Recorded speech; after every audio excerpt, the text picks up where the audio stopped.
Bonjour très chers amis internautes, bienvenue dans votre grande émission. La seule émission qui vous donne l'actualité, les news, c'est ça, la réalité chrétienne avec Yves Ipan, tous du détail des infos. La fin de la série continue toujours dans votre chaîne, c'est la promo des 140 ans. Voilà, nous sommes déjà avec les pasteurs, hein, donc l'évangéliste éternel Ernest Mungu, Papa Oyo Azali, Monseigneur Nzambe, Oya Boko la Kabana Ebele, vous dites que artiste Chico Pouloulou. Alekapé na kati tonga bende die papa azali bongo mukambi ndeko na biso lisusu Dino la azali moko pe ya kati ya lingomba beni dédié. Voilà tout ça awa to so par rapport ya inani ya Chico Pouloulou de parti biso. Alors papa mukambi na ye papa oyo abokole Chico Pouloulou azo penser nini pona inani ba artiste aussi na part na bango bazo kanisa nini yango to solo mo ebele awa aussi bana ebele oyo Pouloulou la tekeli biso to meka ko solo la lisusu pe na etali ba orphelin ya Chico Pouloulou. Voilà to besi déjà mo pas ya évangéliste Ernest Mungu santé na yo ya etonga na biso béni dédié aussi ya église corps de Christ Momima. Oui, santé ça bien. Nekaka au Koutibiso, tout ça vraiment bien, église, ça dit que évolue très bien par la grâce de Dieu. Malgré moi, secousse Yamboka, mais nous avons ça la grâce, tout ça évolue vraiment bien.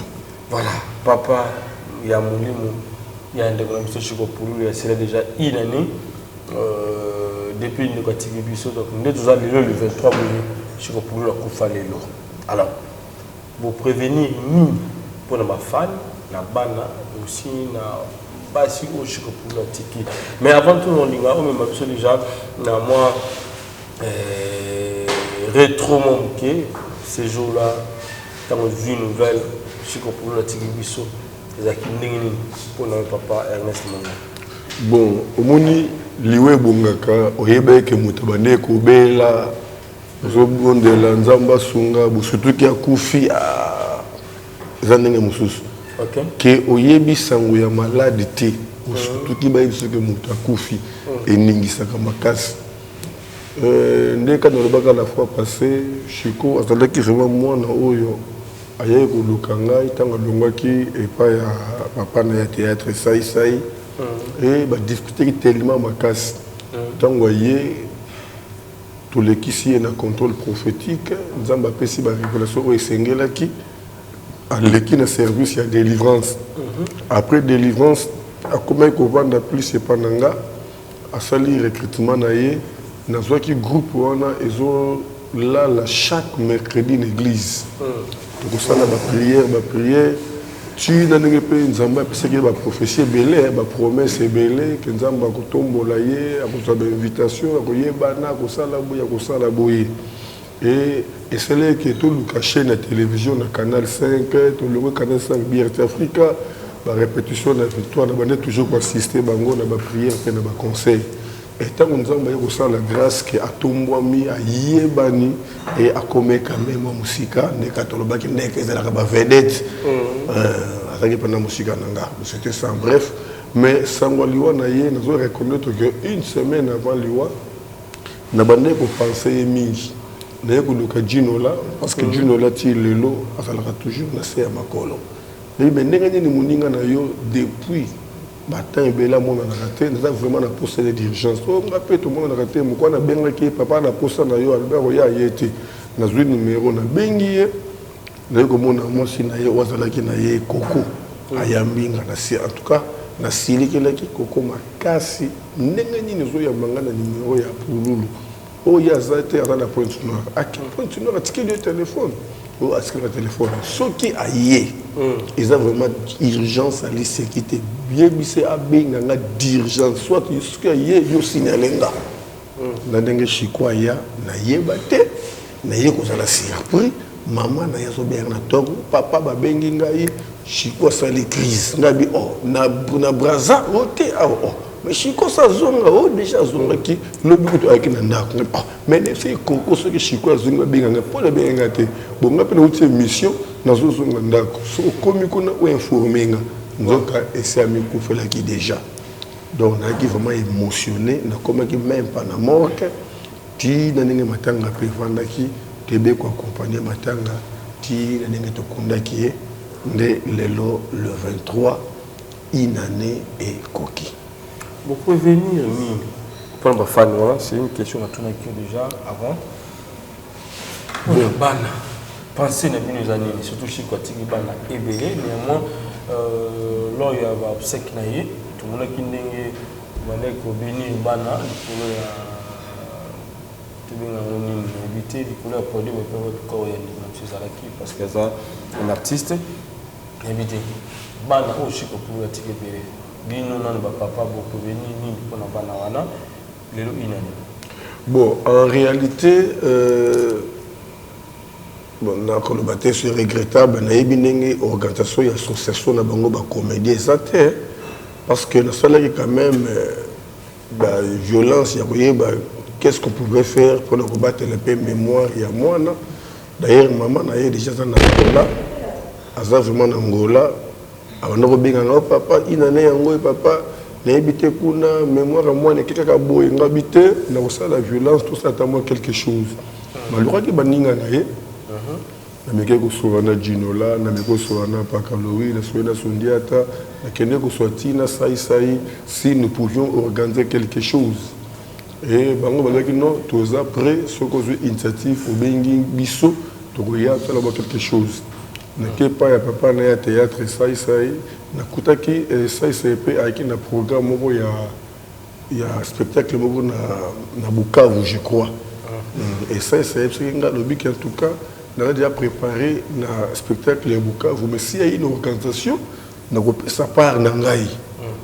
Bon, le quoi là que Coco bana posta na makamnaye tout ça na bien récupéré Coco ayi aibisika que non à kanza qui peut-être bako sungaye pour ça la moi quelque chose qu'on connaît même dans cimetière tout ça ah mais tant que bande ko soit initiative au Sénégal qui nga été mais la minute est comme moi difficile mais il y a moyen de s'organiser le quoi là bakunda qui Chico le 11 janvier est tombé lundi tout ça la violence tout tiango samedi à le 16 neto organisé pour nous qui est dans cimetière comme ça là où est-ce comme ça mais ils appellent un garçon moko comme on est ce qui matembele na initiative na yemuku à ce qui moi connaissance ya pululu basali ma groupe moko boye bazo les capé na moi chaîne moko na bosone kombo chaîne nango nde bayaki pe ko lukanga pour dire que non tala to bongisi to ça la marche to beta balé pour penser mémoire ya Chico bon na meke pe ko lobela bango ko orienter bango ni esika ki basala par rapport à makambo wana et na benga kinde bana nyonso ya Chico lelo le 23 na pourquoi awa bakozala na kilt après kilt na kobondela po na bango bongo eza na mwana moko o bazobenga pulu ye penza Chico la ki idole na ye aye ba pe ko jouer rôle wana ya Chico nde alobaki na reconnaissance ya rôle wana est-ce qu'il a payé quand même le prix nde azo penser qu'on peut savoir dans moi quelque chose nde tozo profiter na date ya le 23 na pourquoi après kilt na kobonde la pona bana wana et ya kozala wana ko pesa moi symbole wana ko pesa moi témoignage ko sala moi geste wana pour commémorer mémoire ya Chico Pululu ce qui nzamba sungi na bande ko yoka biso nde toko so organiser pendant le 16 ko na cimetière ko sala o esengeli ko sala pour la mémoire ya Pululu. Alors bana nini o ba ko sala pembeni na yo papa parce que Chico abuti na mwasi mote abuti na basi ebele o pe azana bana ebele alors bana nini ba ko ya bana mtuzu bazana Brazzaville mtuzu bazana Lubumbashi mtuzu bazana na ba différentes communes mais bité bana nini yo benkata ya Coco. Il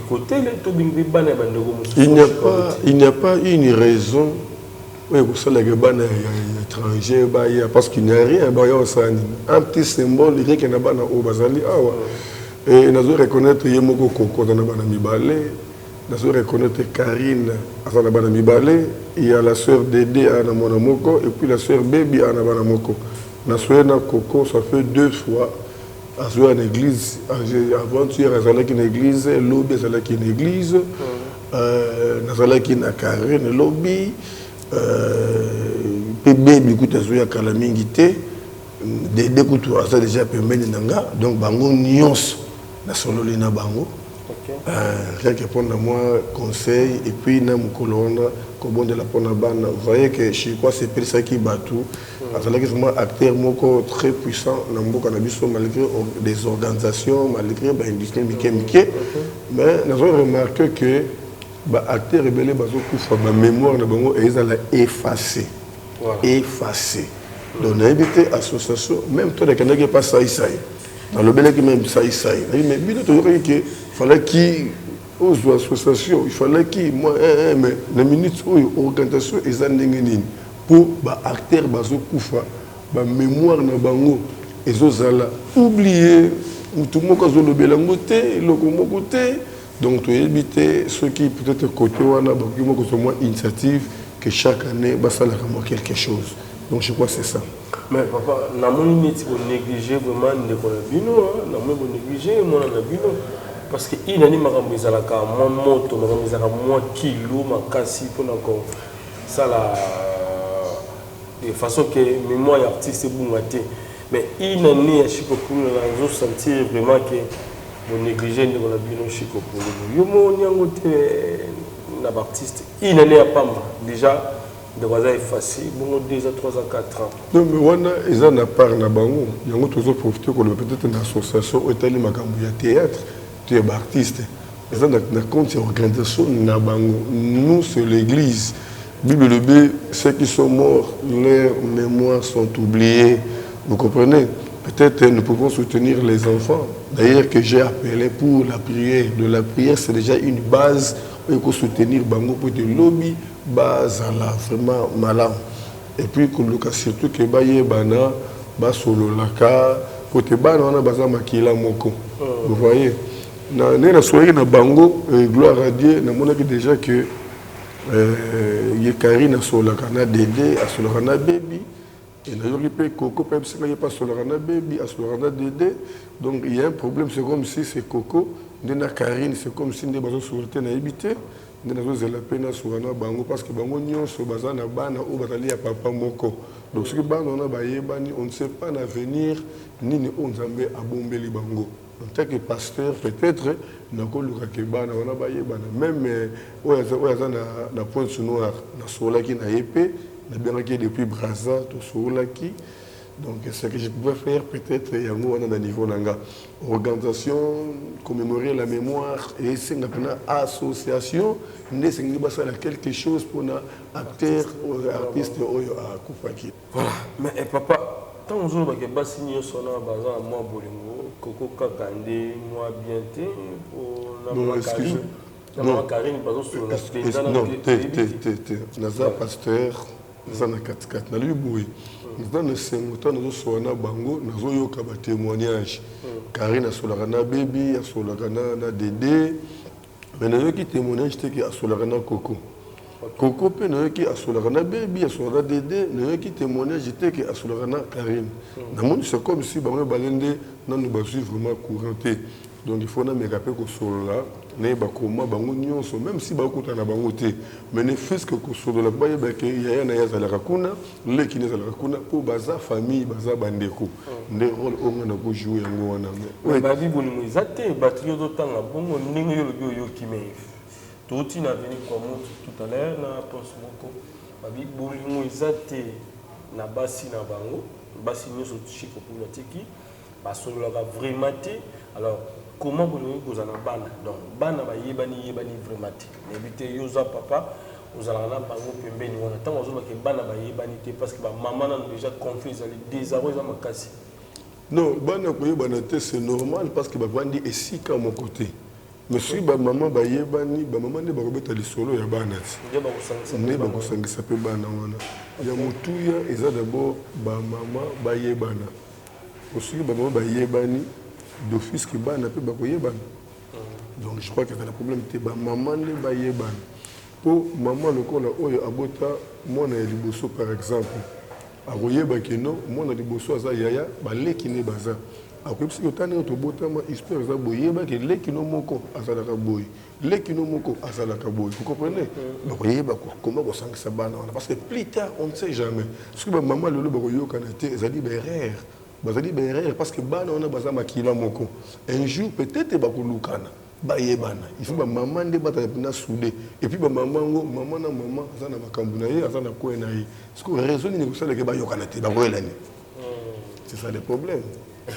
Donc plus loin il y a le bali sous que bande comme bi faut plus ta maman surtout les amis qu'on a coco côté les ndaza compliqué que les maman yo za papa uzana bango nyonso mona ba dédé mona baby mona Karen maman ko ko uzala ngane a mangé kaza na banda ayala ne kitambo ya moto mona kayo alors na bango tunde ngozo sona bango là nous mona zo compliqué vraiment ba chose par rapport à bosangani ya bana par rapport à bosangani ya basi mais aussi Chico Pululu aussi pour l'organisation dans les 16 donc moi si écoute na bengi écoute na joué na muté c'est Charlie pour Charlie ndabota mona liboso Jesse donc Chico Pululu botina basi combien on a na bango awa na yebi Dédé na yebi Baby na yebi Charlie na yebi Coco bango 4 na bi o apota na bango nyonso babota combien bon na koyi boyeba bango nyonso te oyo nga nayebi oyo babimi officiellement na oyo aza mpe na pointe noire po ye payaki tozalaki na ye mpe tozobengana na ye donc na sens wana natangi ye ti natangi ye déjà parce que le problème est que lokola Chico akufeli na maboko ya Coco nde Coco nde sikoyo abimi lokola ye nde kolo dossier Coco na sens wana or Coco fallait que non na start okomi nayebi ke mobali oyo nauti ko perdre azali pe na bandeko oyo abota pe na bango do biso nyonso na bandeko wana tozomema makila moko esengeli toyokana na bandeko nyonso wana po tobatela makila wana vous comprenez bana ya Coco baza bana ya mikie peut-être oyo botami na yaya kosunga bandeko na bango vous comprenez bana Coco baza mikie par rapport à bana ya badede ya banani vous comprenez parce que bana wana bakosunga ko bana ya Coco po baza baleki ya bango donc Coco akoza kutu na moi plein droit ya kubungisa na bandeko na ye na baninga na ye po bana ya baninga na ye baza ba yaya ya bana na ye bakosunga ye lobi donc faut Coco nda fungula maboko a reconnaître bandeko na ye c'est très important ce Coco ko tia bakali ki bangote wana za mabe makasi za berere il faut fungula maboko po bandeko ngo pe bazowela pe loti po mobali azate atiki pe bomengo te po bakuwela ki loyi bakabola basala bo non reconnaissance wana kaka tozana makila ya mutu moko faut luka makila wana panzana te makila wana ezala esika moko pour ça la force donc je pense que c'est compliqué par rapport à Sangani wana parce que yo zala na bango nyonso nani pino zota ba deal na yo ba journaliste parce que sur le kimainga de menazo donc parce que là vraiment zota là compliqué la chose bon peut-être après manifestation pourquoi lelo to kozonga société côté na ngweleki on a compliqué le koyebisa oui voilà c'est pas ça donc to kozonga tout dans la ciment tout n'est pas dans la même question pour que donc on pense que quelque chose est un peu caché va te comme une mission sur papa un mot na ma fan tout ya Chico Pululu au balinga qui obisa ba monini activité ça la grande activité ça bon le 16 janvier il y a 2021 où elle n'a pas Chico Pululu oyo achaye vraiment na misala na ye a raisonner kaya chaque fois so ba moni Chico Pululu le théâtre moko a sepeli parce que c'est qui ça yo c'est le moment pour aider artistes quand on a dans l'hospitalité quand on a dans le sous na bisoté bana bazali basi bazali ou quelque chose de sur le commis quelque soutenir bana wana baza ba orphelin lelo na moi si oyo aza veuve ou basi déjà alors ni baina bango monsieur de banda comme bala voilà papa olobani na ba fanatique na ba comédien oyo baza di bana mboka diaspora aussi na oyo tozala bango na vérité ça par rapport il y a organisation wana oyo tozala bongo le 16 janvier 2021. Bon, en réalité c'est vraiment une proposition, il n'y a pas une plan organisé. Et dans la stratégie, il y a que toujours retard na date ya liwa ya Pululu, tulingi to ramener na date ya enterrement na ye. Mais eloko moko tozana ngote pour organiser manifestation. Pululu atanga ba kombo ba tebele na ba théâtre na ye, abwaka ba tebele, azana ba fan de belé, a jouer pe na ba tout ebele. Alors, ceux qui bakoki vraiment causent les cannes ici, il y a quelque chose pour commémorer mémoire. Il y a Chico Pouloulou. Et pour le moment, structure pendez structure pendez qui ont organisation, discipline, tindambongo, en tout cas zate. Mais je ne sais pas, le col à Kokonde, azalaki na mutu, na moment il y a bébé. Et puis il y a des pinda au bateau bayebi qui koko, peut-être bateau bako tindambongo et pas koko. Je ne sais pas comment elle va organiser des choses. Voilà. C'est là où se trouve vraiment un petit problème.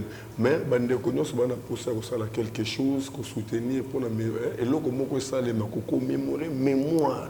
Il y a Chico pour et voilà bien.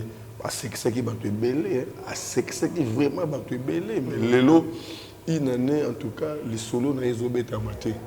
Vraiment les solos exacts. Et là comment ça les monter que notre salle non.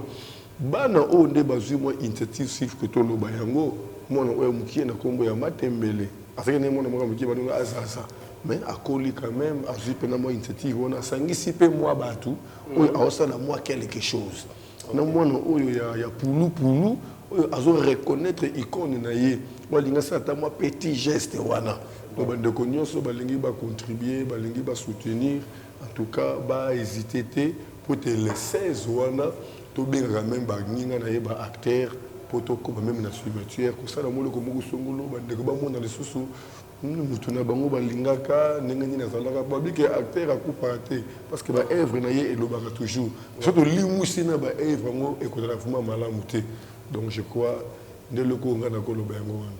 Voilà, je me souviens encore lors de sa mort, voilà, disons avant sa mort, nous avons un rendez-vous dans maman Olivier, mais comédien, journaliste, et nous avons Chico Pouloulou le 23, nous avons un rendez-vous dans maman Olivier le 24.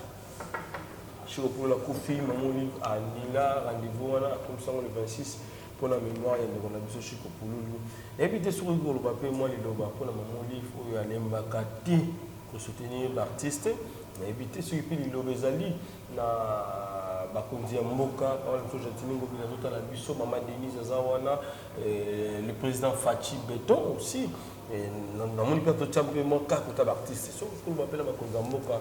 Bon, autorité suprême, Mboka, la mission, ils appellent bien, peut-être que champion, Miss Kotoana, les 16 janvier, pas en ambition ensemble. Namonaki na matanga Pouloulou, on dirait vice-gouverneur de la Kiwana. Autorité moko boye babien avec ceux qui Nerombungu na nécropole $500 na nécropole papa Nerombungu azalaki donc pour la yebanité pour la yebanye na mboka oyo papa wale sapé robosa la terre papa wale sapé sambongo belé pas pour na commerce de quoi ça là après sambongo donc nous voulons faire quelque chose pour nous commémorer mémoire il y a Chico il y a Pouloulou mais ata eloko moko ezate bandeko o punda ba ko landa émission o peut-être bakoluka peut-être ba contribuer pour moi eloko moko moke salema nandeko balingaki na mono balingaki ekozala malamu mingi donc kana koloba voilà numéro de téléphone prière pour la mémoire de notre Chico Pouloulou aussi na bandeko pour batali biso bazana makambo sokolo pakala prière nous veut soutenir oui prière ezala pour na biso mais pour ndeko Pouloulou te pour ndeko Pouloulou pour na Cécilie donc avant la poste prière les sous-soutés. Ah bon? Oui. Donc on va catholique ça les armées hein. Té na le bima comme catholique té. Mais toi chrétien. Avant tout quand on a rêvé vous avez vu surtout non na le bima catholique papa. Et ça vraiment bien. Bible dit il n'y a plus la relation entre les morts et les vivants. Les morts, leurs mémoires sont oubliées. Donc prière il y a tout ça koufi ça impact. Et ils ont un rôle mon côté et que jouer. Donc la prière c'est pour nous qui sommes vivants. Prière n'est pas une banane à Chico. Le coup maison de pas inayo kolona milimo Yesu masi nzambe na bomoy. Merci Seigneur mon Dieu sinatir ya suka liwe ya mutu esima ba pas inayo. Yo o permettre ko samolimo ya Chico nzambe tala bana na ye oyo batikali. Pouvoir na ba besoin na bango ekosunga bango na scolarité na bango na santé na bango bakola pe bazala ba responsable lobby mo pépé ya malade désorienté au nom de Jésus-Christ de Nazareth soit contrôle na bande ko nyonso balandi émission ça la faveur Jésus-Christ le ressuscité des morts ba yeba ko sosola nini oyo yo lobeli bango à travers émission oyo na kombo nesmasiya nde tobondeli mpe tolobi amen. Bandeko balingi bazwanga baobeyanga na plus 243 89 75 15 851 plus 243 89 75 15 851 plus 243 89 75 15 851 na WhatsApp 24 sur 24 soit na propre chaîne Nangai Béni Dédié TV. Béni Dédié TV Ernest Mungu wana uzwingai en direct. So pour le mozonga à travers Ivry Pan au bengi numéro de vous allez afficher wana à travers hier au kozwanga pe en direct. Nzambe nangai apambola bino. Bye bye. Bye bye. Bye bye.